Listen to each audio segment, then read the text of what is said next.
Hey everyone, it's Shark, and today we'll talk about the most essential strategies to achieve better times, Jumpouts and Uphilljumps. Also, this is going to be the last video where I explain a general strategy. From next week on, I will instead cover the major skips in Henk. Tell me in the comments which ones you'd like to see the most. A jumpout will give you quite a bit of speed, while also preserving speed at the same time, as it will result in a bit of airtime. To do a jumpout, you need to jump into the curve when the ramp transitions back into a flat part of the track, highlighted in red here. If you jump too early, you will just slam into the ground and lose a bunch of speed. If you jump too late, you'll just do a normal jump, which isn't too bad since you'll still preserve some speed, but you will miss out on the speed boost.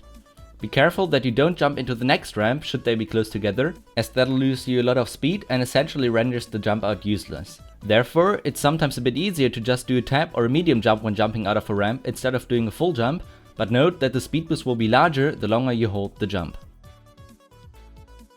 Uphilljumps will give you a small speed boost if you do them right, and always need to be tap jumps, as otherwise you'll simply jump up the ramp and lose some speed as you'll get a bad landing and miss out on the speed boost.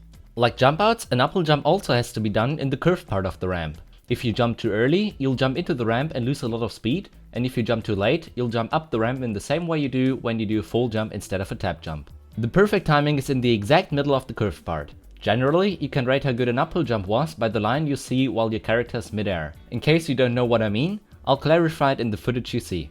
The shorter that line is, the better the uphilljump. In general, uphilljumps work better the steeper the ramp is, but they can also be performed on rather flat ramps. If you have a good amount of speed or the curved part of the ramp is long enough, you can also do a double uphill jump. At the moment, this isn't used on very many maps. I'll show some examples in the background. The speed boost you'll get will be greater, but they are also harder to pull off, as you can mess up the timing pretty easily. First of all, you absolutely must use both of these strategies on the wooden ramps that don't even have a transition from flat to angled and just start or stop without ever curving. Not doing uphilljumps or jumpouts there will cost you a lot of speed, and on top you'll miss out on the speed boost you'd get if you did them. In general, you can use jumpouts on every ramp that gives you enough space afterwards to do a jump without crashing into the next part of the course. For uphilljumps, you'll need a little bit of momentum to begin with, as you need the horizontal speed to actually jump a little forward and not just jump away from the ramp. For example, on Cantonese challenge, you don't have enough speed to do a successful uphill jump in the end. Doing one there will simply cost you speed. Jumpouts work because the jump, which gives you vertical momentum exclusively when you jump on a flat surface, will also give you some horizontal momentum when you jump on an angled surface. When doing uphilljumps, the vertical momentum is the interesting factor.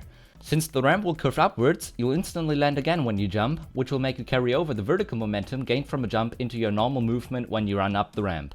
That essentially means that you convert vertical into horizontal momentum because you have no airtime, after which you'd fall down and lose the vertical momentum you've gained from the jump.